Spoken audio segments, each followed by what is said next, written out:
என்னடா ரேஷன் கடையில அரிசி பருப்பு எண்ணெய் சக்கரை எல்லாம் போடுறாங்களாம். ரேஷன் கார்டு கூட நான் போய் வாங்கிட்டு வரேன். டேய் நீ இந்த மாதிரி வேலையெல்லாம் செய்ய மாட்டியே.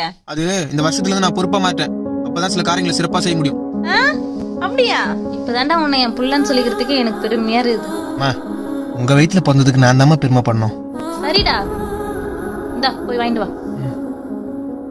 அம்மா அப்படியே ரேஷன் கடையில பொங்கல்ன்றதுனால 1000 ரூபாயும் தராங்க. நான் அப்படியே அந்த 1000 ரூபாய் வாங்கிட்டு போயிட்டு பொங்கலுக்கு ட்ரெஸ் எடுத்துக்கிட்டுமா? எது சனி முடிச்சவன குடுற அப்படி. வீட்டுல ஏகப்பட்ட செலவு இருக்குது, பொங்கலுக்கு ட்ரெஸ் எடுத்துக்க போறான். பொங்கல் வாங்கிட்டு போறா.